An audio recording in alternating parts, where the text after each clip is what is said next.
Welcome. कैसे हैं आप सब लोग। तो आज मैं आपका वेलकम कर रहा हूँ एक नई तरह की सीरीज में जो कि अभी अभी हमने पहली बार लॉन्च की है, जिसका नाम है नीट 720 यानी कि नीट चारपाई। अब नीट चारपाई का कॉन्सेप्ट है क्या? तो नीट चारपाई का सिंपल सा कॉन्सेप्ट है कि हम इस सीरीज में आपको ऐसा कंटेंट देंगे जिसको सिर्फ आपको बैठ करके अपनी चारपाई पे आपको ले लेना है या कंज्यूम कर लेना है, और उसके हिसाब से या उसी के बेसिस पे बहुत सारा आपका जो कोर्स है नीट का या फिर क्लास 12th का जो भी आप कहें वो पूरा हो जाएगा। ठीक है, तो आज का जो हमारा कॉन्सेप्ट है या फिर आज के लेक्चर जो नीट चारपाई में हम करने वाले हैं वो है आपका 12th क्लास का जो पहला चैप्टर है इलेक्ट्रोस्टैटिक्स, उसके एनसीईआरटी के पूरे सोल्यूशन, सारे क्वेश्चंस के सारे आंसर्स आज हम करने वाले हैं। तो 24 क्वेश्चंस हैं। जो अभी रिसेंट जो हमारा नया वाला जो एनसीईआरटी ने बुक अपनी रिलीज की है उसमें कुछ कोर्स को थोड़ा शॉर्ट वर्ट करके भी डाला गया है, तो उसको देखते हुए उसी के चैप्टर के हिसाब से हमने क्वेश्चंस लिए हैं। तो 24 क्वेश्चंस हैं। तो चलिए शुरुआत करते हैं जल्दी से जल्दी। तो फटाफट बात कर लेते हैं थोड़ा सा मेरे बारे में कि हमेशा की तरह welcome to physics Nagar with Keshav Nagar, IIT Delhi BTech 2014। और तब से ये कुछ और इन्फॉर्मेशन कि मैंने कितने बच्चों को पढ़ाया है वगैरह, मुझे 7 साल के तकरीबन एक्सपीरियंस है, तो वो सारी बातें। अब जो हमारा मेन मुद्दा है आज का उस पर आते हैं कि एनसीईआरटी के क्वेश्चन 1 से लेकर के क्वेश्चन 24 तक इलेक्ट्रोस्टैटिक्स का पूरा जो है आज हम करने वाले हैं उसको सॉल्व। तो पहला है कि what is the force between two small charge spheres having charges of 2 into 10 to the power -7। तो एक पर चार्ज है ये और दूसरे पर चार्ज है ये। ठीक है, और इनके बीच में डिस्टेंस जो है वो दिया हुआ है 30 सेंटीमीटर। अब आपसे ये क्वेश्चन आपको हो सकता है कि कुछ लोगों को लगे कि यहाँ पे स्फीयर दिया हुआ है तो उससे कुछ चेंजेस आएंगे या फिर क्वेश्चन अलग तरीके से होगा। नहीं, देखिए अगर आपका चार्ज एक स्फीयर पर रखा हुआ भी है, स्फीयर पर है, पर अगर ये स्फीयर आपस में मिल नहीं रहे या फिर ये कह लीजिए कि एक दूसरे से इतना दूर रखे हुए हैं कि आपस में टच नहीं हो सकते, तो अगर ये टच नहीं हो सकते तो इनको आप पॉइंट चार्ज की तरह ही मानेंगे। तो आप ऐसे मान के चलिए कि पूरा चार्ज यहाँ पर रखा है और यहाँ पर पूरा चार्ज यहाँ पर ऐसे रखा हुआ, और सिर्फ आपको फिर फोर्स की इक्वेशन लगा देनी k q1 q2 upon r square. ठीक है, ये इक्वेशन देखते हुए हमारा फोर्स आएगा k की वैल्यू है 9 इंटू 10⁻⁹ इंटू q1 की वैल्यू है 2 इंटू 10⁻⁻7, और हमारा दूसरे q की वैल्यू 3 इंटू 10⁻⁻7 डिवाइडेड बाय, अभी 30 सेंटीमीटर, 30 सेंटीमीटर को हम क्या लिख सकते हैं 0.3 यानी कि 3/10 मीटर। तो 3 का स्क्वायर होता है 9 और 10 का स्क्वायर होता है 10 की पावर 2, तो इसको हम लिख देते हैं 10 की पावर -2। ठीक है, और अगर हम इन सारे फोर्सेस को अगर देखें 9 से 9 कैंसिल हो जाएगा, 10 की पावर 9 से 10 की पावर 7 एक कैंसिल हो जाएगा, तो यहाँ बचेगा 10 की पावर 2, और ये और ये पावर यहाँ पर मिलकर बनाएगा -3। ठीक, तो बचा क्या है 2 और 3 और 10 की पावर -3। तो 2 इंटू 3 होता है 6, 6 into 10 to the power -3 newton. तो ये है हमारा आंसर। सिंपली बस आपको बस formula F equal to k q one q two upon r square यानी कि कूलाम्स लॉ लगाना है और आपका क्वेश्चन सॉल्व। ठीक है, अब आ जाते हैं दूसरे क्वेश्चन पे। The electrostatic force on a small sphere of charge 0.4 microcoulomb due to another small sphere of charge -0.8 microcoulomb in air is 0.2 Newton's. यानी कि हमारा एक स्फीयर है जिसपे 0.4 माइक्रोकूलम और एक दूसरा है जिसपे -0.8 माइक्रोकूलम। ये दो चार्जेस पर चार्जेस रखे हुए हैं और इनके ऊपर जो फोर्स है उसकी वैल्यू आपको पहले से दे दी गई है 0.2 न्यूटन्स। ठीक है, तो क्वेश्चन दिया गया है तो what is the distance between the two spheres, यानी इन दोनों के बीच में डिस्टेंस कितनी है। तो ये निकालने के लिए फिर से हमें कूलम्स लॉ लगाना पड़ेगा। तो कूलम्स लॉ इस बार देगा 0.2 is equal to 9 into 10 to the power 9 के Q1 Q2, और Q1 की वैल्यू है 0.4, ठीक है, into 10 to the power -6, micro का मतलब -6 और -0.8। अब देखिए यहाँ पर हमें फोर्स बताया गया है, उसकी डायरेक्शन से हमें कोई मतलब नहीं है, तो आप इस सेकंड वाले चार्ज को भी सीधा लिखेंगे 0.8 इंटू 10 टू द पावर -6, और हमें नीचे r की वैल्यू नहीं पता तो r स्क्वायर। ठीक, ये a पार्ट हम यहाँ पर कर रहे हैं, तो r की वैल्यू यहाँ से r स्क्वायर की वैल्यू आएगी। ठीक है, हमें यहाँ पर पहले तो इस सबको कैंसिल कर लेना है। ठीक, तो ये हो जाएगा 10 की पावर -3 और 0.4 इंटू 0.8 हो जाएगा आपका 0.32, 0.32 इंटू 9, तो 9 इंटू 0.32 इंटू 10⁻³ डिवाइडेड बाय 0.2। ठीक, तो अगर आप 0.2 और इसको काटते हैं तो ये आता है 1.6, और अगर आप इसको देखते हैं 9 इंटू 1.6 आएगा आपका 9 इंटू 14.4, तो r की वैल्यू आ जाएगी 14.4 इंटू 10⁻³ ठीक है, या फिर आप इसको लिख सकते हैं 1.44 इंटू 10⁻², ठीक है, और r स्क्वायर की वैल्यू। तो अगर आप यहाँ से r की वैल्यू निकालते हैं तो यहाँ से स्क्वायर हटाकर यहाँ पर लेंगे आप रूट, ठीक है, और अगर आपको दिख रहा हो तो ये लिखा है 144 इंटू 10⁻², तो इसको अगर आप रूट लेते हैं तो ये आ जाता है 12 इंटू 10⁻², ठीक है, यानी कि 0.12 मीटर्स। ठीक, बहुत ही सिंपल आंसर है। अब आपसे पूछा गया है कि ये तो आपको जो भी इक्वेशन बताई गई थी, ये बताई गई थी कि फर्स्ट वाले के ऊपर कितना फोर्स है, तो अगर आप सेकंड वाले पे फोर्स निकालेंगे तो force on second is negative of force on first. ठीक है, तो अगर आप इस फोर्स का निकालते हैं तो आपका F आ जाएगा -0.2 न्यूटन। तो एक स्फीयर दूसरे पे अगर, जैसे कि ये स्फीयर अगर इस पे 0.2 लगाता है तो हम इस पे मान सकते हैं -0.2 का फोर्स होगा। तो दोनों फोर्स जो होते हैं वो एक दूसरे से उल्टा होते हैं और ऑपोजिट इन डायरेक्शन भी होते हैं। तो क्वेश्चन 3 कहता है सिंपली कि चेक द रेशियो KE2, तो KE² जो है यहाँ पर KE, तो हमने जब इलेक्ट्रिक फोर्स हम लिखते हैं तो वो होता है K into charge 1 into charge 2 upon R²। तो इसी हिसाब से अगर हम यहाँ पे Q1 Q2 की जगह E और E डाल दें तो ये हमारे को देगा कि KE² की वैल्यू होगी फोर्स मल्टीप्लाइड बाय R²। इसी तरह से जब हम ग्रेविटेशनल फोर्स की बात करते हैं तो वो आता है G m1 m2 upon R²। तो सिमिलरली यहाँ पर भी जब आप G m1 की जगह मास ऑफ इलेक्ट्रॉन डाल देंगे और यहाँ पर मास ऑफ प्रोटॉन डाल देंगे तो ये भी F इंटू R² टाइप का ही आपको मिलेगा। तो जब आप इसका रेशियो लेंगे यानी कि KE² अपॉन GME_MP, तो ये आपको मिलेगा डायमेंशनलेस। ठीक है, डायमेंशनलेस क्यों? क्योंकि दोनों फोर्स इंटू R² की तरह दिख रहे हैं, तो दोनों एक दूसरे से कैंसिल हो जाएंगे। अब आता है कि इसकी वैल्यू हमें निकालनी है, तो वैल्यू जो आएगी, वैल्यू के लिए आप डालेंगे k की वैल्यू यानी कि 10⁹ इंटू ई की value 1.6 into 10⁻19 into 1.6 into 10⁻19 divided by G की value 6.6 into 10⁻11 into mass of electron 9.1 into 10⁻31 into 1.67 into 10⁻27। तो ये सारी वैल्यूज हमें डालनी है। ठीक है, और इसको जब आप थोड़ा सा काट पीट के जब एंड में बचेगा जो हमारे पास, तो ये लगभग आता है 10⁻40। ठीक है, अब हमें एग्जैक्ट वैल्यू यहाँ पे जानने की जरूरत नहीं है, हमें बस इसका एक तरीके से इसकी वैल्यू हमारे पास लगभग 10⁻40 10⁻39 के आसपास आती है, और ये वैल्यू बहुत ही बड़ी है। ठीक है, ये कितनी बड़ी वैल्यू है?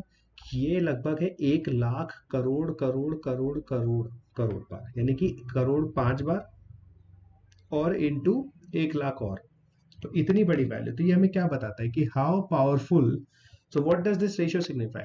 That how strong electric force is it in as compared to the gravitational force?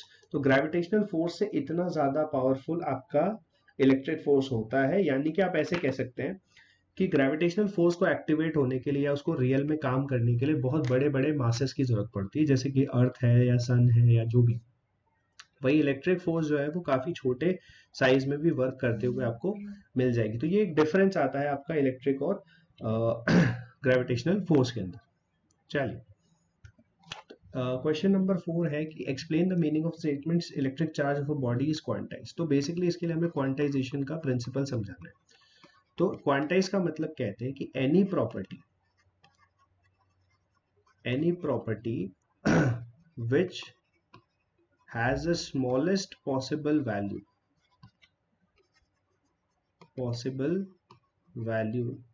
और पैकेट, मतलब इससे छोटी चीज आप नहीं बना सकते, इज कॉल्ड क्वांटाइज्ड, यानी कि वो चीज क्वांटाइज हो चुकी है। ठीक है, तो any value which we want to make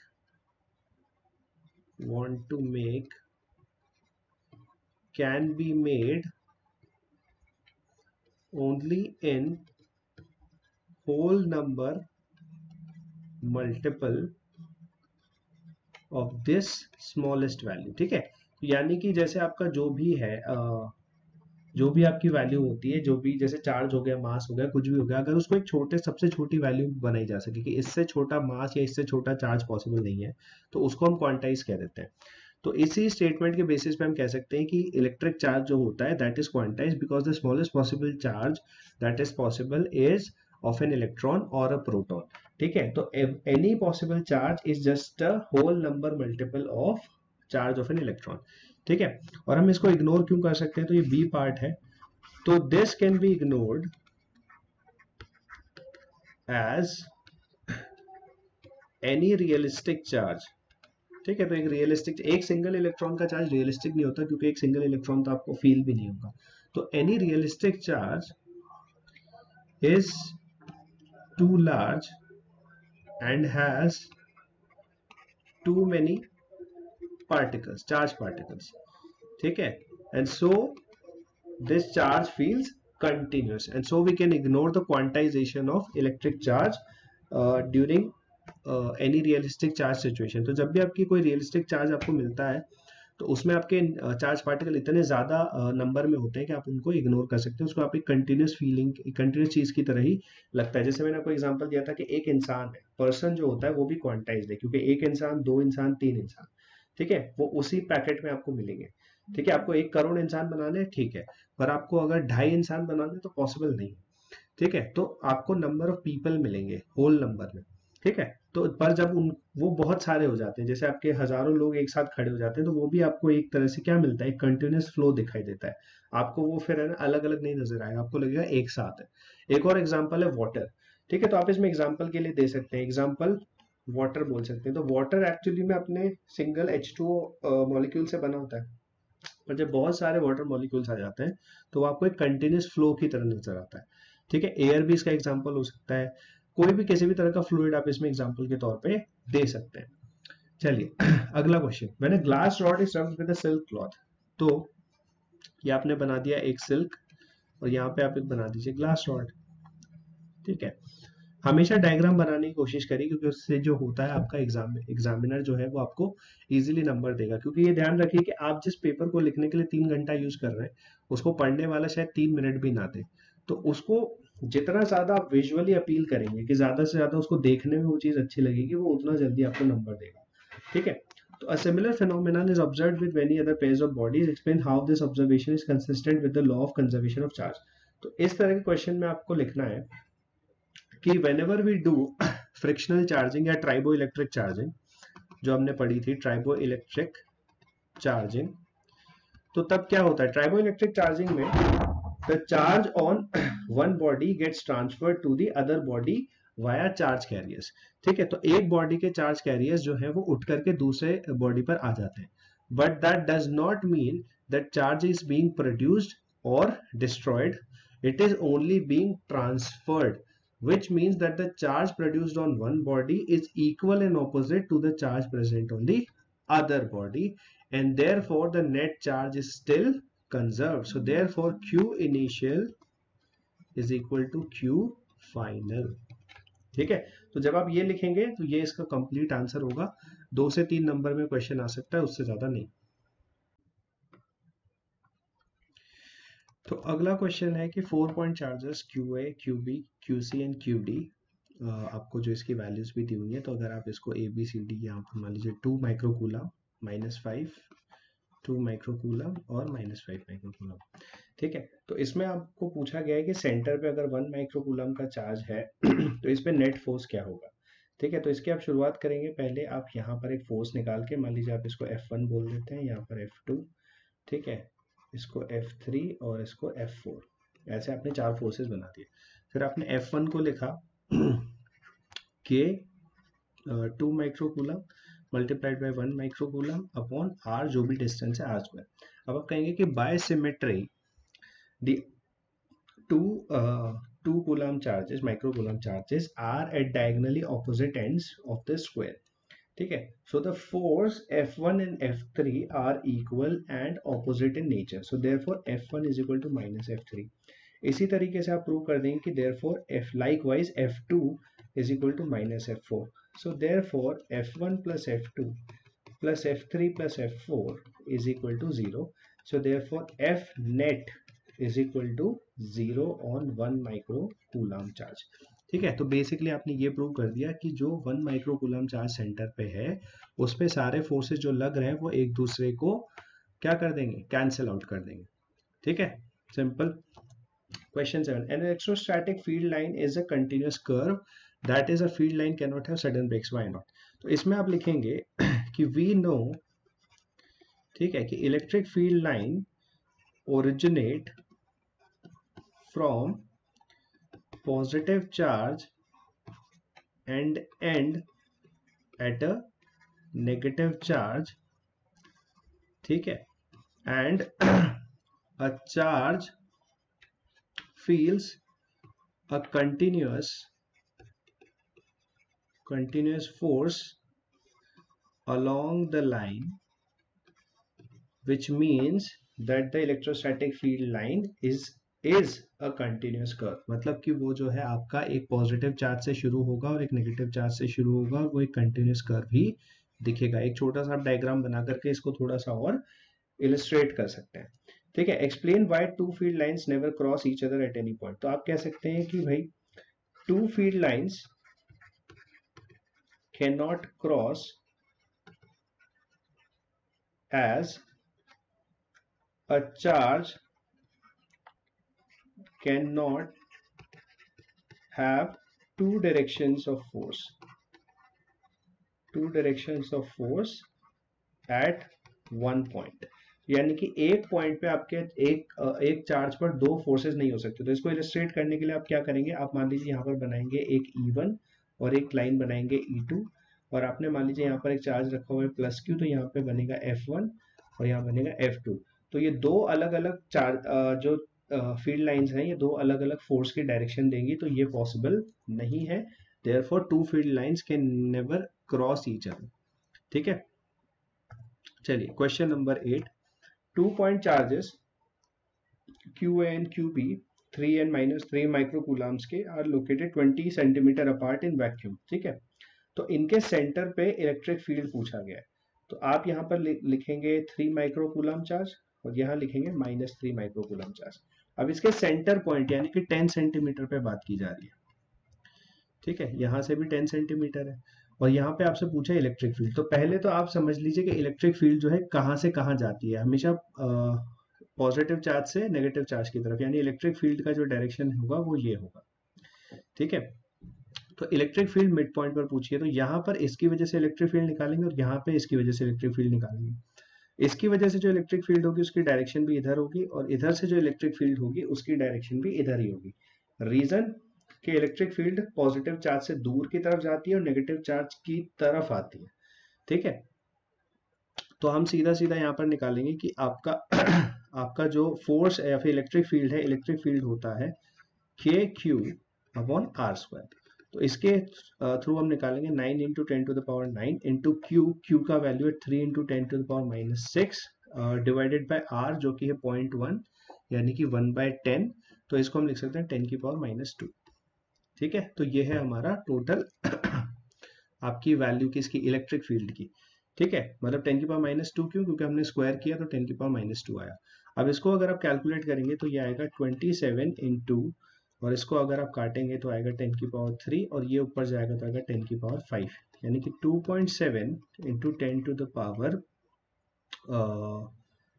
if I am right 6 आपका आ जाएगा न्यूटन पर कूलम.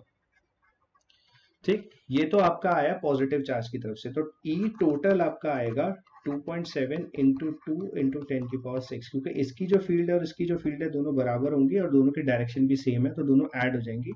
तो 5.4 इंटू 10 की पावर 6 न्यूटन पर कूलम.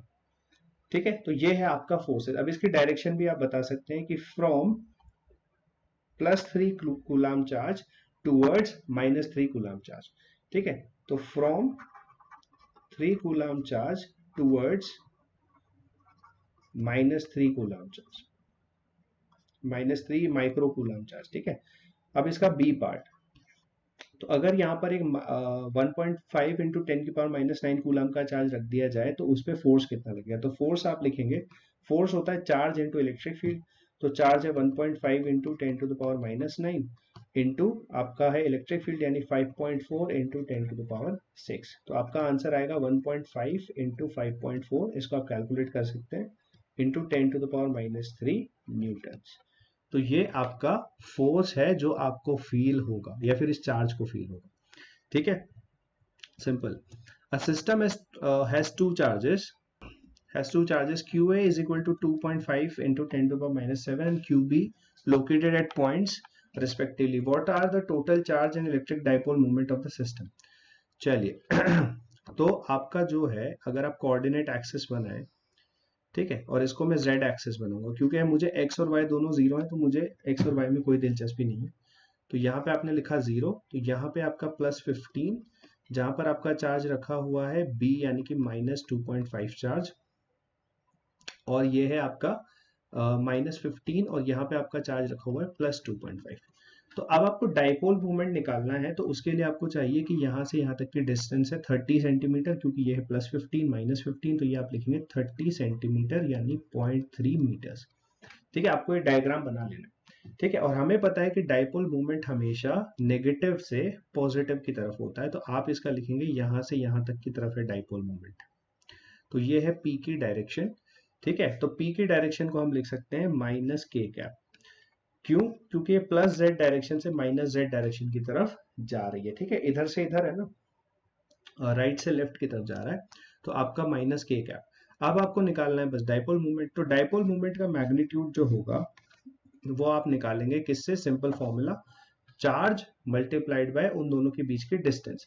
देखिए कुछ लोगों को दिक्कत होती है कि उसमें से 2a होता है, उसमें 2a होता है, यहाँ से यहाँ तक का डिस्टेंस को l माना जाता है और यहाँ से यहाँ तक के डिस्टेंस को l माना जाता है, तो टोटल डिस्टेंस 2l हो जाता है। ठीक है, पर हमारे यहाँ पे हमारे पास दोनों का मिलाकर के पहले से 30 सेंटीमीटर हमें पता है, तो हम लिखेंगे सीधा चार्ज यानी 2.5 इंटू 10⁻⁷ मल्टीप्लाइड बाय डिस्टेंस यानी कि 0.3 मीटर्स, और इससे हम निकालेंगे सीधा आंसर यानी कि 0.75 इंटू 10⁻⁷ या फिर 7.5 इंटू 10⁻⁸। ठीक है, कूलम मीटर। तो ये है आपका सीधा सीधा जो है डाइपोल मूवमेंट का क्या है, ये मैग्नीट्यूड। तो अगर आपको डाइपोल मूवमेंट लिखना है तो वो आएगा 7.5 इंटू 10⁻⁸, ये तो आपका क्या हो गया मैग्नीट्यूड, और इसमें आप लिख देंगे -k कैप, तो ये आपका, और इसको लिख देंगे कूलम मीटर, तो ये है आपका डाइपोल मोमेंट। ठीक है, अब आपका ये डाइपोल मोमेंट तो आ गया, अब आपको निकालना है टोटल चार्ज, तो इधर आप लिख लीजिए Q टोटल।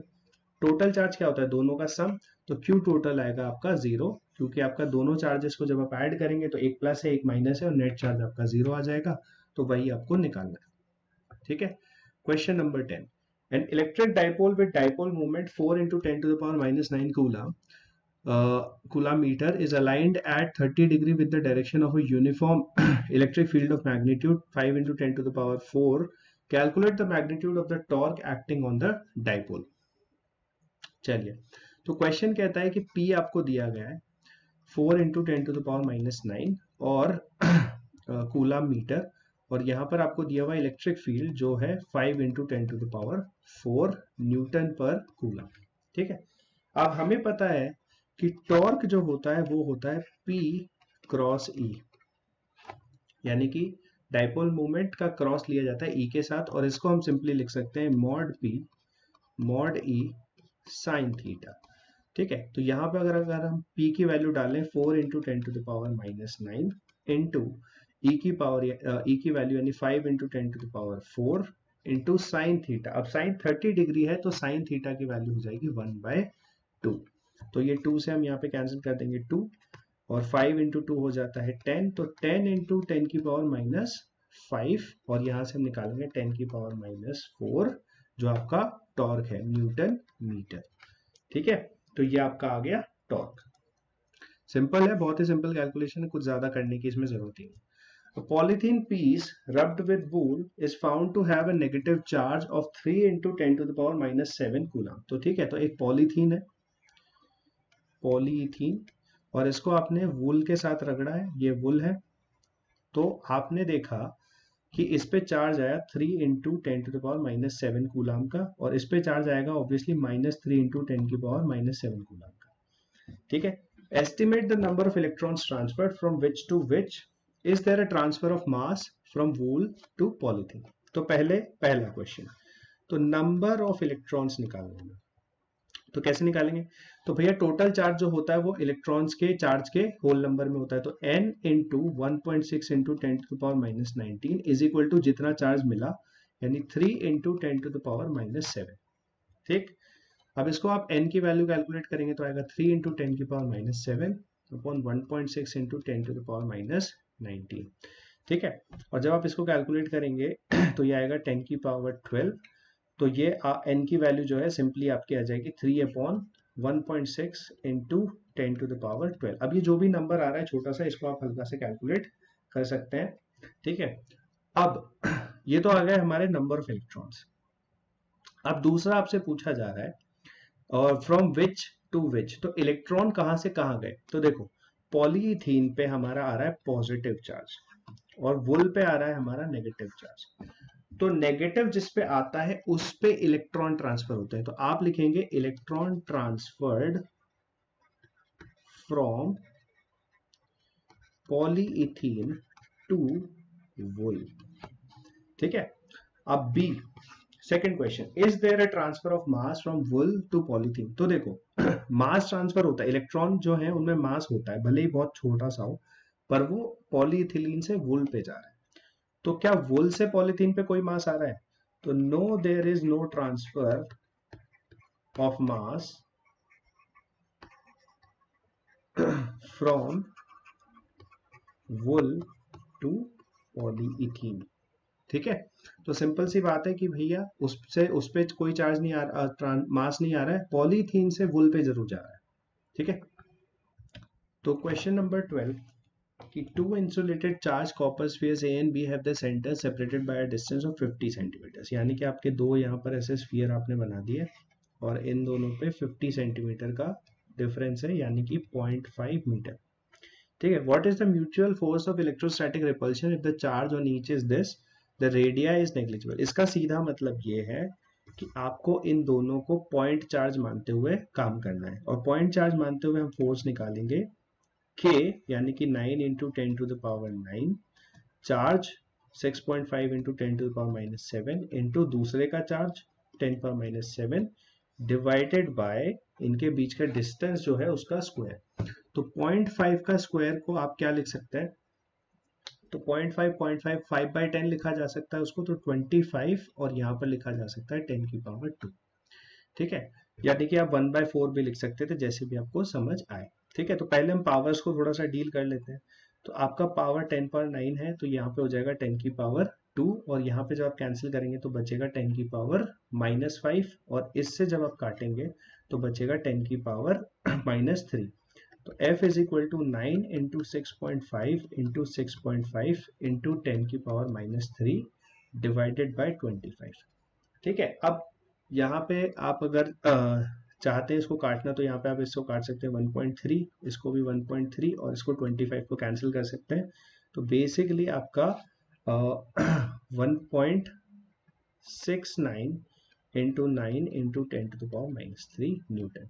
अभी जो भी है थोड़ा सा आप इसको कैलकुलेट करके आंसर निकाल सकते हैं।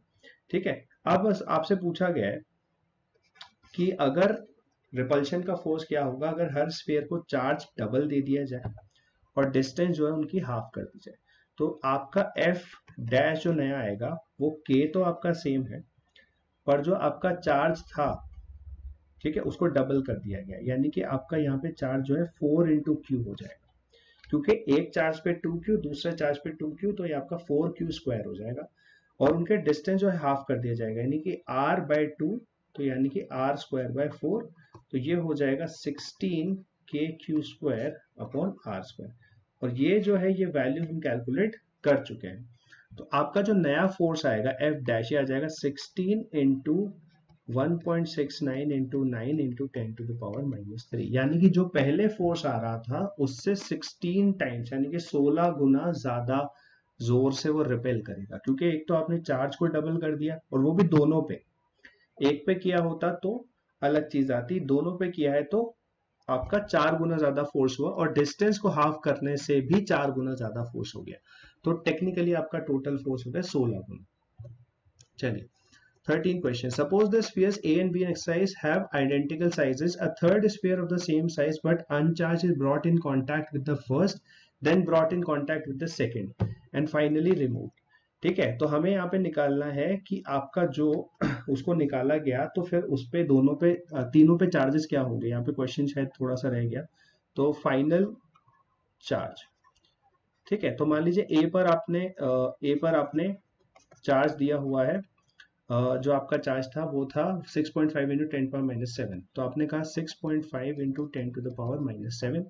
ठीक है, और बी पर भी यही चार्ज है, बी पर चार्ज है 6.5 इंटू 10⁻⁻7। अब आपने एक सी स्फीयर लाया और उसको ए के साथ कांटेक्ट किया।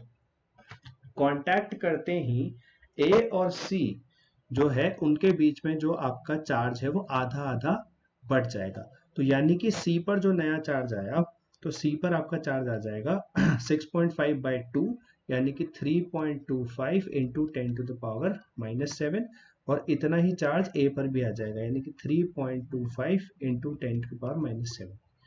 ठीक है, आपका ये चार्ज आया। इसको थोड़ा सा अगर हम और जमा कर लेते हैं, छोड़िए, तो ए और बी में तो ये हुआ। ठीक है, अब इसको दूसरे के साथ कांटेक्ट में लाया जाता है, यानी कि अब ए और सी पर किया जाता है। तो ये हमारा फर्स्ट स्टेप था, अब हमारा सेकंड स्टेप है। सेकंड स्टेप में सी और बी को आपस में कांटेक्ट किया गया, तो अब क्या होगा, तो अब भी क्या होगा कि टोटल जो चार्ज है यानी कि 6.5 प्लस 3.25 यानी कि 9.75 जो चार्ज है इसका आधा आधा हो जाएगा। ठीक है, तो जो नया चार्ज सी पर आएगा वो हो जाएगा 9.75 डिवाइड बाई 2 इंटू 10⁻⁻7, और बी के ऊपर भी नया चार्ज हो जाएगा 9.75/2 इंटू 10⁻⁻7। ठीक है, तो आपके फाइनल चार्जेस ए पर होगा ये 3.25 इंटू 10⁻⁻7, बी पर होगा 9.75/2 इंटू 10⁻⁻7, और सी पर होगा 9.75/2 इंटू 10⁻⁻7। ऐसा इसलिए हो रहा है क्योंकि ये तीनों जो है आपस में सेम टाइप के हैं यानी कि सेम साइज के हैं। अगर तीनों को एक साथ चिपका दिया जाता तो क्या होता, तो टोटल चार्ज जो है यानी कि 6.5 और 6.5 दोनों को मिलाकर के यानी कि 13 इंटू 10⁻⁻7 जो चार्ज होता वो तीनों पर बराबर बढ़ जाता। ठीक है, क्योंकि तीनों को साथ में आप एक साथ आपने चिपकाया, पर क्योंकि यहाँ हम एक एक करके कर रहे हैं इसलिए चार्ज इस तरह डिस्ट्रीब्यूट हो रहा है। ठीक है, चलिए question number 14। Figure 1.33 shows tracks of three charged particles in a uniform electrostatic field. Give the signs of the three charges. Which particle has the highest charge to mass ratio? ठीक है, अब ये क्वेश्चन थोड़ा सा कई बार confusing लगता है बच्चों को कि सबसे ज्यादा जो है कौन सा चार्ज डिविएट हो रहा है। तो देखिए पहले तो size, give the science of the three charges. तो आपका पार्टिकल 1 जो है वो नेगेटिव चार्ज का है। रीजन क्या है यहाँ पर, देखिए इलेक्ट्रिक फील्ड आपकी पॉजिटिव से नेगेटिव आती है, तो यहाँ पर आप बनाएंगे अपनी इलेक्ट्रिक फील्ड इस तरह। ठीक है, तो इलेक्ट्रिक फील्ड अगर आपकी ऐसे है तो आपका जो नेगेटिव चार्ज होगा वो इलेक्ट्रिक फील्ड के ऑपोजिट डायरेक्शन में फोर्स फील करेगा, तो आपके फर्स्ट जो पार्टिकल है उसका चार्ज भी नेगेटिव है और सेकंड पार्टिकल जो है उसका चार्ज भी नेगेटिव है। ठीक है, और जो आपका थर्ड है वो आपका पॉजिटिव चार्ज है, क्योंकि वो आपके इलेक्ट्रिक फील्ड की डायरेक्शन में ही फोर्स फील कर रहा है। ठीक है, अब आपसे जो पूछा जाएगा कि which particle has the highest charge to mass ratio, यानी कि highest Q by M ratio, तो ये जिसका सबसे ज्यादा होता है वो हाईएस्ट क्या फील करेगा, हाईएस्ट डिविएशन फील करेगा। तो जो पार्टिकल हाईएस्ट डिविएशन फील कर रहा है, हाईएस्ट डिविएशन यानी जो पार्टिकल अपने रास्ते से सबसे ज्यादा हट गया है, सबसे ज्यादा दूर चला गया है, उसको हम कहेंगे कि उसका सबसे ज्यादा Q/M रेशियो है। और जहां से अगर मुझे दिख रहा है तो नंबर 3 जो है वो हाईएस्ट डिविएट कर रहा है। ठीक है, वैसे तो ये ग्राफ बहुत मतलब इस ग्राफ में बहुत इजीली पता नहीं चल पा रहा है कि कौन सा है, पर अगर हम देखें तो 3 जो है, 3 और 1 को हम मान लेते हैं लगभग बराबर, एक तरह से उससे गए तो 1 जो है उसमें इतना डिस्टेंस है और 3 में और थोड़ा सा कम डिस्टेंस है, तो हम कह सकते हैं कि 3 जो है वो सबसे ज्यादा डिविएट कर रहा है। तो इससे हम कह सकते हैं कि नंबर 3 जो पार्टिकल है उसका क्यूबाइम सबसे ज्यादा है। ठीक है, चलिए consider uniform electric field E is equal to 3 into 10 to the power 3। तो E है हमारा 3 into 10 to the power 3 i cap, यानी कि x डायरेक्शन में है। चलिए, तो what is the flux of this field through a square of 10 centimetre on a side whose plane is parallel to the yz plane। ठीक है whose plane is parallel to the yz plane। तो yz plane यानी कि अगर हम x y z बनाते हैं तो ये x है, ये y है और ये z है ऐसे, तो यहाँ पर इस तरीके से आपका एक yz प्लेन में एक स्क्वायर रखा हुआ है और इसका जो है 10 सेंटीमीटर का इसका साइड है और आपका जो इलेक्ट्रिक फील्ड है वो x डायरेक्शन में जा रहा है। तो फ्लक्स जो होता है फाई, वो होता है इलेक्ट्रिक फील्ड इंटू एरिया। तो इलेक्ट्रिक फील्ड हमारा हो गया 3 इंटू 10 टू द पावर 3, तो हम यहाँ लिख देते हैं phi is equal to E dot D S, या ई डॉट डी एस की जगह आप सीधा भी लिख सकते थे। अब कई बार कुछ लोगों को दिक्कत हो जाती है कि एस क्यों लिखा हुआ है, तो आप इसको एरिया भी लिख सकते हैं, कोई दिक्कत नहीं है, सेम ही चीज है। ई डॉट है, तो ये तो आपका इलेक्ट्रिक फील्ड है। अब देखिए डॉट प्रोडक्ट होता है तो एरिया का डायरेक्शन भी आपका एक्स डायरेक्शन में ही आएगा, क्योंकि वो हमेशा परपेंडिकुलर टू द एरिया होता है। यानी कि अगर ये मेरा एरिया है तो इसके परपेंडिकुलर इसका एरिया वेक्टर आएगा। ठीक है, तो इससे सीधा हम मल्टीप्लाई कर सकते हैं, क्योंकि डॉट प्रोडक्ट है और दोनों सेम डायरेक्शन में, तो सीधा मल्टीप्लाई कर देते हैं। चलिए अब इसका हमने लेना है डॉट प्रोडक्ट। तो एरिया वेक्टर का वैल्यू क्या होगा, यानी कि उसका मैग्नीट्यूड, तो 10 सेंटीमीटर है यानी कि 10 की पावर -1। ठीक है, ये तो एक साइड हुआ, अब स्क्वायर है तो इसीलिए एक और -1 आ जाएगा, साइड इंटू साइड, और ये निकल आएगा 3 इंटू 10 टू द पावर 1। तो हमारा फ्लक्स आया 3 इंटू 10 टू द पावर 1। ठीक है, तो ये हमारा सिंपल यहाँ पर निकल कर आ गया। आप क्वेश्चन बी पूछिए, ये तो ए हुआ, बी पूछा है। बी है कि what is the flux through the same square if the normal to its plane makes a 60 degree angle with the axis, यानी कि आपका एक्स एक्सिस। तो यानी कि अब आप सेकंड केस में क्या हो रहा है कि आपका जो है इलेक्ट्रिक फील्ड तो अभी भी ऐसे ही जा रहा है, पर आपका जो एरिया है वो थोड़ा सा टिल्ट हो गया है, और अब उसका जो एरिया वेक्टर है वो आपका 60 डिग्री एंगल बना रहा है। ठीक है, तो यानी कि ई वेक्टर और ए वेक्टर में 60 डिग्री एंगल है, यानी कि E vector and A vector are at 60 degree. ठीक, ई वेक्टर और ए वेक्टर 60 डिग्री पर है। तो अब आपका जो फाई आएगा वो फिर से ई डॉट ए, और डॉट प्रोडक्ट में अगर एंगल बीच में 60 डिग्री है तो हम लिखते हैं कि दोनों के बीच में एक आपका कॉस थीटा भी आ जाता है। तो आपका जो फ्लक्स आएगा नया, वो पहले जो था वही रहेगा 3 इंटू 10 की पावर 1, और इसमें एक आ जाएगा कॉस थीटा, यानी कि cos of 60 degree. Cos 60 degree कितना होता है 1/2, तो हमारा आंसर आ जाएगा 1.5 इंटू 10 की पावर 1। तो हमारा नया फ्लक्स आ जाएगा 1.5 इंटू 10 की पावर 1। अब इसकी अगर आपको यूनिट लिखनी है तो आप लिख सकते हैं न्यूटन पर coulomb into metre square, newton पर कूलाम इंटू मीटर स्क्वायर। ठीक है, तो इजी है, बेसिकली आपका एक कॉस थीटा का फैक्टर और आएगा, क्योंकि आपका एरिया जो है वो टिल्ट हो चुका है 60 डिग्री पे। तो आप एक तरह से कह सकते हैं कि आपका एरिया जो है वो इलेक्ट्रिक फील्ड को आधा ही दिखाई दे रहा है, पहले वो एरिया पूरा नजर आ रहा था, अब आधा ही नजर आ रहा है। ठीक है, तो इसको कॉन्सेप्ट को हम समझेंगे जब हमारी रेगुलर क्लासेस में ये कॉन्सेप्ट पढ़ा जाएगा। What is the net flux of the uniform electric field of exercise 1.15 through a cube of size 20 centimeter oriented so that its faces are parallel to the coordinate planes। Question ये है कि फिर से आपका x, y और z access है और एक क्यूब बनाया गया है। ठीक है, और ये जो क्यूब है इसकी sides X Y Z axis पर है और इस तरफ से आपका इलेक्ट्रिक फील्ड आ रहा है। ठीक है, तो अगर आप फ्लक्स निकालते हैं तो मान लीजिए ये वाला जो फेस है इधर सबसे इधर वाला, इसको 1 बोल दीजिए, और ये जो इधर वाला फेस है इसको 2 बोल दीजिए। तो बाकी जो फेसेस हैं उससे फ्लक्स 0 होगा, तो phi is equal to 0 for faces. इसको आप 3, पीछे वाले को 4, इसको 5 और इस सबसे बाहर वाले को 6, जैसे भी। तो faces 3, 4, 5 and 6 as A and E are perpendicular. तो इन चारों फेसेस पर एरिया वेक्टर और इलेक्ट्रिक फील्ड का वेक्टर जो है वो परपेंडिकुलर है, इसीलिए आपका फाई 0 है। अब लिखते हैं फॉर 1। तो 1 के लिए अगर आप लिखते हैं तो आप लिखेंगे E डॉट A, ठीक है, और फिर फॉर 2 माइनस E डॉट, या फिर E डॉट यहां पर आप लिखेंगे सॉरी प्लस ही लिख लीजिए, तो यहां पर आप लिखेंगे मॉड E मॉड ए, क्योंकि दोनों सेम डायरेक्शन में अगर एरिया वेक्टर को आप बाहर की तरफ मानते हैं। वही 2 के लिए जब आप मानेंगे तो यहां पर आ जाएगा मॉड ई मॉड ए -1। रीजन क्या है कि एक साइड से अगर आपका फ्लक्स अंदर आता दिख रहा है तो दूसरी साइड से फ्लक्स बाहर जाता दिखेगा, तो एक पे प्लस आएगा तो एक पे माइनस आएगा। So therefore phi net is equal to 0। ठीक है, तो हमेशा आपका अगर एक कंटिन्यूअस इलेक्ट्रिक फील्ड है, उसमें आपका कोई भी तरीके का चीज रखा हुआ है, क्यूब है, स्फीयर है, कुछ भी है, उसका नेट फ्लक्स हमेशा 0 आता है।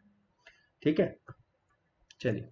Careful measurements of the electric field at the surface of a black box indicates that the net outward flux to the surface of the box is this। तो आपका फ्लक्स जो आया phi is equal to 8 into 10 to the power 3 newton metre square पर coulomb. What is the net charge inside the box? तो हमने Gauss law, तो Gauss law हमने पढ़ा है, और गाउस लॉ कहता है कि net charge inside the box जो होता है वो हम बता सकते हैं कि बाहर से फ्लक्स देख करके। यानी कि ऐसा समझ लीजिए कि एक कमरा है, उसके अंदर से पानी आ रहा है, तो उस पानी को देख करके आप बता सकते हैं कि अंदर जो नल है उसमें पानी किस रेट से निकल रहा है। ठीक है, कितनी तेजी से वो पानी, कितना बड़ा नल है अंदर, एक तरह से आप ये बता सकते हैं। तो चार्ज को बताने के लिए हम बाहर से फ्लक्स देख लेते हैं, कितना फ्लक्स है। ठीक है, यानी कि जैसे अगर आपका ये बॉडी है, अब इसमें से आपका फ्लक्स निकल रहा है, फ्लक्स यानी कि एक तरह से number of electric field lines. ठीक है, नंबर ऑफ फील्ड लाइंस को ही हम फ्लक्स कहते हैं। तो कहीं भी आप एक कमरा है, उसमें से आप देख रहे हो कि कितनी लाइंस निकल रही हैं, तो उससे आप बता सकते हो कि अंदर कितना चार्ज होगा, क्योंकि हमें पता है कि एक चार्ज कितनी लाइन निकालता है, तो इतनी लाइन निकल रही है तो कितना चार्ज होगा। सिंपल सी बात है, तो हमने चार्ज निकालना है। तो चार्ज की वैल्यू सिंपली हम यहाँ पे बहुत ही सिंपल सा है, फ्लक्स है आपका 8 इंटू 10 की पावर 3, और ये होता है Q बाय एप्सिलॉन नॉट। तो Q अपॉन एप्सिलॉन नॉट की वैल्यू आपको यहाँ पर लिखनी है। ठीक है, अब आपको अगर एप्सिलॉन नॉट की वैल्यू नहीं पता है तो K की वैल्यू याद रखिए, K होता है 1 अपॉन 4 पाई एप्सिलॉन नॉट। ठीक है, तो एप्सिलॉन नॉट की वैल्यू होती है 1 अपॉन 4 पाई इंटू 9 इंटू 10 की पावर 9। ठीक, ये आपके एप्सिलॉन नॉट की वैल्यू है, जो कि 10 की पावर -11 निकल कर आती है, 6.6 इंटू समथिंग 10 की पावर -11 निकल कर आती है। ठीक है, तो अगर आप यहाँ से Q की वैल्यू निकालते हैं तो Q आता है आपका 8 इंटू 10 की power 3 into 4 pi into 9 into 10 की पावर -9, और ये है आपके Q की वैल्यू। मतलब इसको आप कैलकुलेट करेंगे तो आपका सिंपल आंसर निकल कर आ जाएगा। 4 से यहाँ पर 8 कट जाएगा, पावर से पावर कट जाएंगी, और जो बचेगा वो आपका आंसर हो जाएगा। तो Q तो हमने इजीली निकाल दिया। ठीक है, हम कैलकुलेशंस में नहीं जा रहे, हम सिर्फ कॉन्सेप्ट्स की बात कर रहे हैं। If the net outward flux through the surface of the box was zero, could you conclude that there was no charge inside the box? Why or why not? अब ये जो सेकंड वाला है, ये ज्यादा इंपॉर्टेंट क्वेश्चन है। ये कह रहा है कि अगर फ्लक्स एक डब्बे में से 0 निकल रहा है, यानी कि उसमें से कोई भी इलेक्ट्रिक फील्ड नहीं निकल रही है। ठीक है, देखिए, कोई भी इलेक्ट्रिक फील्ड ना निकलना और फ्लक्स 0 होना दो अलग चीजें हैं। नेट फ्लक्स 0 का मतलब होता है कि जितनी लाइंस निकल रही हैं उतनी ही लाइंस अंदर जा रही हैं, या फिर कोई भी फील्ड लाइन नहीं निकल रही है, दोनों केस में फ्लक्स 0 होता है। ठीक है, तो क्या फ्लक्स अगर 0 है तो हम कह सकते हैं पक्का के अंदर कोई चार्ज नहीं है? तो no, we can not conclude. Reason क्या है कि हम ये कह सकते हैं कि Q net is equal to 0, यानी कि अंदर नेट चार्ज 0 है, but we cannot conclude that the charge does not exist. ठीक है, यानी कि जितना पॉजिटिव चार्ज अंदर है उतना ही नेगेटिव चार्ज भी है, हम सिर्फ ये कह सकते हैं। ठीक है, तो Q नॉट इक्वल टू 0 का मतलब है कि inside the box the total amount of positive charge is equal to total amount of negative charge. This is what we can conclude. ठीक है, we cannot say that there is no charge. ठीक है, तो ये चीज हमें लिखनी है वहां पर, ये है इसका आंसर। चलिए, a point charge plus 10 microcoulomb is at a distance of 5 centimeters directly above the center of a square of side 10 centimeter. What is the magnitude of the electric flux through the surface? चलिए, तो इसका हम क्या करेंगे कि हमें एक surface दे दी गई है और यहाँ पर 5 सेंटीमीटर ऊपर आपका एक चार्ज रख दिया गया है। तो हम क्या मानेंगे कि ये जो आपका 10 सेंटीमीटर का प्लेट है, इसको हम एक क्यूब का साइड मान लेते हैं कि इस क्यूब का एक साइड है ये, और इस क्यूब के सेंटर पे आपका जो है चार्ज रखा हुआ है। तो फ्लक्स थ्रू क्यूब, ठीक है, flux through cube phi is equal to charge जो कि है 10 माइक्रोकूलम यानी कि 10 इंटू 10 की power -6 divided by epsilon naught. ठीक है, तो ये आपका फ्लक्स है जो कि क्यूब का है, जिसको हम लिख सकते हैं 10 की पावर -5 अपॉन एप्सिलॉन नॉट, जो भी ये वैल्यू आ रही है। तो ये फ्लक्स है। अब ये फ्लक्स पूरी क्यूब में से, तो this 10 into 10 centimeter plate is one side of this cube। ठीक है, वन साइड की जगह या फिर वन फेस लिख लीजिए, one face of this cube. ठीक है, so therefore flux through this plate is equal to 1/6 into flux through the cube, यानी कि क्यूब में जितना फ्लक्स जा रहा है उसमें से एक साइड से, जैसे कि आपका कमरा है उसमें भी 6 साइड होते हैं, 4 दीवारें, एक छत और एक जमीन। ठीक है, तो इसको जमीन मान लीजिए। अब आपने निकाला कि टोटल फील्ड लाइन कितनी निकल रही है। ठीक है, और ये मान के चलिए कि सारे फेस बराबर है। ठीक है, और आपका जो ये चार्ज है ये सेंटर में रखा है, ये होना जरूरी है। अगर ये सेंटर पे नहीं रखा होता तो हम ये नहीं कह सकते थे जो अभी कह रहे हैं। ठीक है, तो हम ये मान के चल रहे हैं कि सब जगह से बराबर आपका चार्ज, बराबर आपका फ्लक्स निकल रहा होगा। तो किसी एक साइड से कितना निकलेगा, 1/6 इंटू 10 की पावर 5 अपॉन एप्सिलॉन नॉट। ये आपका फ्लक्स है इस सरफेस से। ठीक है, इजी है। A point charge of 2 microcoulomb is at the center of a cubic Gaussian surface 9 centimeter on each. What is the net electric flux through the surface? तो वही फिर से flux phi is equal to charge upon epsilon naught. Charge है हमारा 2 into 10 to the power -6 coulombs divided by epsilon naught. ठीक है, अब देखिए यहाँ पर ये जो सरफेस दिया हुआ है, ये जो इंफॉर्मेशन दी हुई है 9 सेंटीमीटर। ठीक है, at the centre of a cubic Gaussian surface 9 centimetre on edge. Cube कितना भी छोटा हो, कितना भी बड़ा हो, क्योंकि अगर ये आपका चार्ज है तो भले आपका क्यूब छोटा हो या क्यूब आपका बड़ा हो, जो लाइंस ये निकलेंगी, जितनी ये लाइंस छोड़ेगा इलेक्ट्रिक फील्ड की, वो छोटे में से भी पार होंगी और बड़े में से भी पार होंगी। तो भले आप चाहे छोटा क्यूब ले लो चाहे बड़ा क्यूब ले लो, साइज से फर्क नहीं पड़ता। ठीक है, तो ये जो इन्फॉर्मेशन है ये हमारे लिए इररेलेवेंट है, यानी कि इस इन्फॉर्मेशन का इस क्वेश्चन में कुछ लेना देना नहीं है। तो इसी तरह से आपको मिसगाइड करने के लिए कई बार दिया जाता है ऐसा। ठीक है, तो आपका जो फ्लक्स आएगा वो आएगा ये, और इसमें आप एक अलग से नोट भी डाल सकते हैं कि the size of the cube does not play any part in the amount of flux passing through it. ठीक है, तो साइज से कोई फर्क नहीं पड़ता, क्योंकि हम फ्लक्स में क्या गिन रहे हैं कि कितनी लाइंस पास हो रही हैं। तो भले आपका क्यूब छोटा है चाहे बड़ा है, नंबर ऑफ लाइंस तो बराबर ही रहनी। A point charge causes an electric flux of 1 into 10 power 3 to pass through a spherical Gaussian surface of 10 centimeter radius centered on the charge। ठीक है, अगेन ये 10 सेंटीमीटर जो है इसका कोई एज सच हमारे लिए वैल्यू नहीं है। तो ए पूछ रहा है कि if the radius of the Gaussian surface were doubled how much flux would pass through the surface. तो आप इसमें लिखेंगे कि in a Gaussian surface if a charge is inside then the size of the surface does not matter. तो size of surface does not matter, therefore flux through the bigger sphere is equal to flux through smaller sphere। ठीक है, यानी कि छोटे वाले में से भी उतना ही जाएगा जितना बड़े वाले में से जाएगा, कोई डिफरेंस नहीं आएगा। ठीक है, अब पूछा है कि what is the value of the point charge. तो ये तो सिंपल है, फ्लक्स की वैल्यू है -10 की power 3 is equal to Q, यानी कि charge divided by epsilon naught. तो क्यू की वैल्यू सिंपली आ जाएगी -10 की पावर 3 इंटू एप्सिलॉन नॉट की वैल्यू, जो भी आपको 8.85 इंटू 10 टू द पावर -11 आती है। तो वो आप यहाँ पर डाल सकते हैं, -11 आती है, -12 आती है। आई थिंक -12 आती है, तो जो भी है, ठीक है। तो जो एप्सिलॉन नॉट की वैल्यू आपको दी जाएगी वो आपको यहाँ पर डाल देनी है, जिससे कि आपका आंसर आ जाएगा, ठीक है।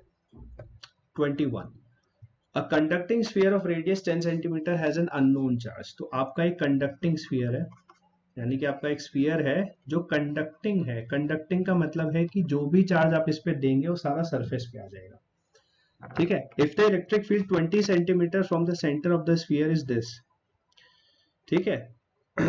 यानी कि स्फीयर के सेंटर से आपका 20 सेंटीमीटर दूर यहाँ पर जो है, ये आपका स्फीयर है और इसकी रेडियस आपको 10 सेंटीमीटर दी हुई है और ये 20 सेंटीमीटर दूर है और इलेक्ट्रिक फील्ड आपको दी हुई है, ठीक है। और वो रेडियली इनवर्ड है, यानी कि आपकी जो इलेक्ट्रिक फील्ड है वो पूरी तरह से अंदर की तरफ आ रही है, ठीक है। तो radially inward, what is the net charge on the sphere, ठीक है। तो देखो, हम बाहर की बात कर रहे हैं और रेडियली इनवर्ड की मतलब है कि मतलब हर जगह से 20 सेंटीमीटर पे इलेक्ट्रिक फील्ड सेंटर की तरफ आ रही है, रेडियली इनवर्ड, ठीक है। आपसे पूछा कि इस पे चार्ज कितना हो, तो ध्यान रखिए मैंने कहा था कि अगर आप स्फीयर के बाहर हैं तो आपको स्फीयर को एक पॉइंट चार्ज की तरह मानकर चलना है, ठीक है। अब इलेक्ट्रिक फील्ड जो है 20 सेंटीमीटर पे आपको पता है और आपको चार्ज निकालना है, तो इलेक्ट्रिक फील्ड का फॉर्मूला होता है k q upon r square, ठीक। q की वैल्यू आपको निकालनी है, तो q आपका आ जाएगा q is equal to electric field यानी 1.5 इंटू 10⁻3, ठीक है। If an electric centre of the sphere is points radially inward, ठीक है, जो भी है रेडियली इनवर्ड है, यानी कि चार्ज आपका नेगेटिव आएगा, ये ध्यान रखिएगा, क्योंकि आपकी अगर इनवर्ड की तरफ इलेक्ट्रिक फील्ड आ रही है तो चार्ज नेगेटिव आएगा, ये ध्यान रखना।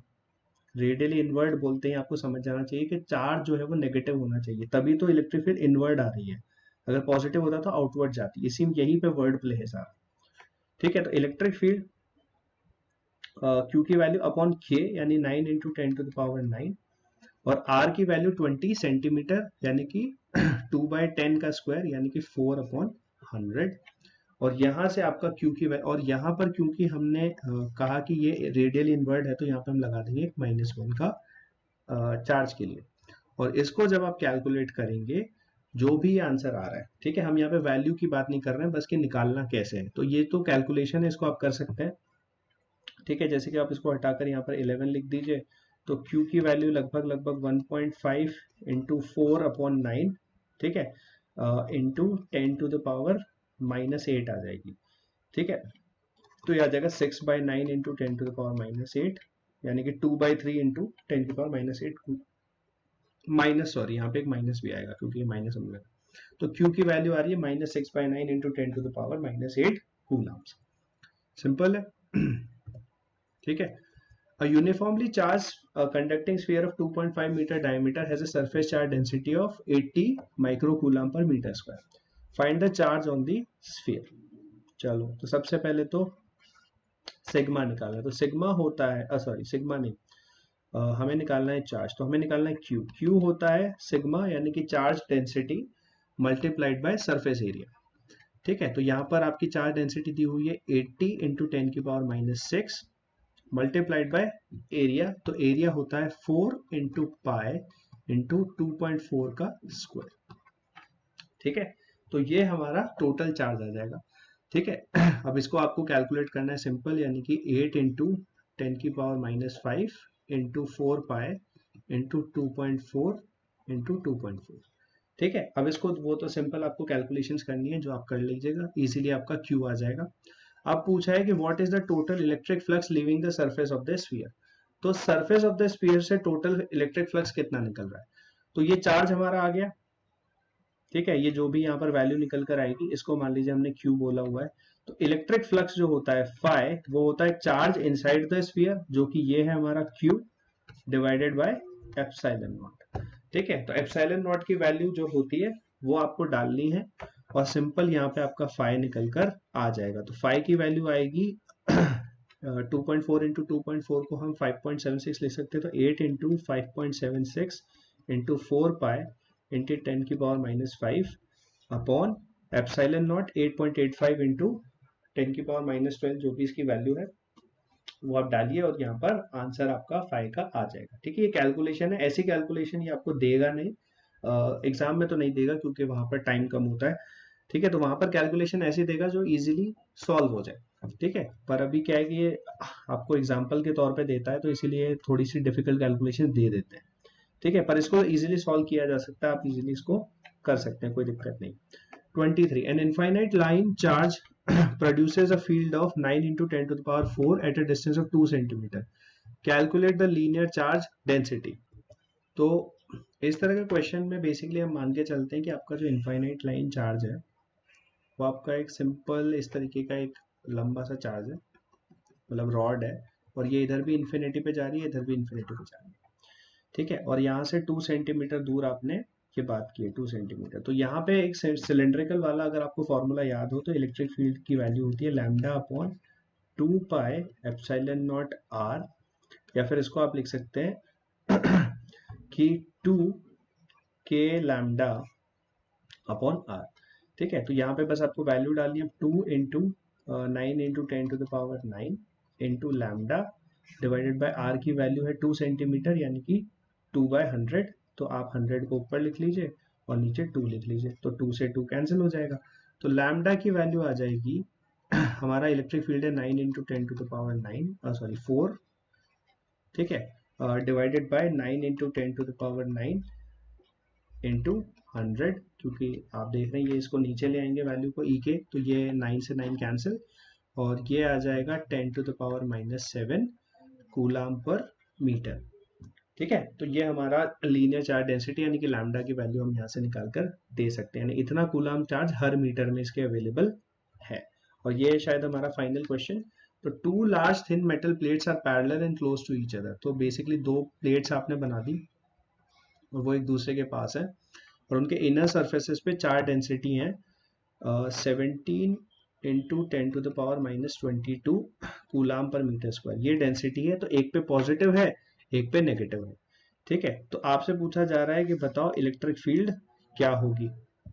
तो देखिए सिंपल सा यहाँ पर हमें ये समझना है कि हमसे पूछा जा रहा है कि यहाँ पर इलेक्ट्रिक फील्ड कितना है, या तो इसको E1 बोल देते हैं, बीच में इलेक्ट्रिक फील्ड कितना है इसको E2 बोल देते हैं, यहाँ पे इलेक्ट्रिक फील्ड कितना है, ठीक है। तो यही हमारा क्वेश्चन। तो हमें समझना है कि जब आपकी 2 प्लेट्स हैं और उन पे चार्ज ऑपोजिट है, यानी कि यहाँ पे प्लस चार्ज है जिसकी वजह से यहाँ पे सिग्मा जो है प्लस आ रहा है, और यहाँ पे माइनस चार्ज है तो यहाँ पे सिग्मा माइनस आ रहा है, तो इसको आप सिग्मा प्लस और सिग्मा माइनस कह सकते हैं, ठीक है। अब देखिए क्योंकि ये दोनों चार्जेस ऑपोजिट है तो ये एक दूसरे को अट्रैक्ट कर रहे हैं, तो ये दोनों चार्जेस क्या चाहेंगे कि यहाँ पर कोई चार्ज ना आए, ठीक है।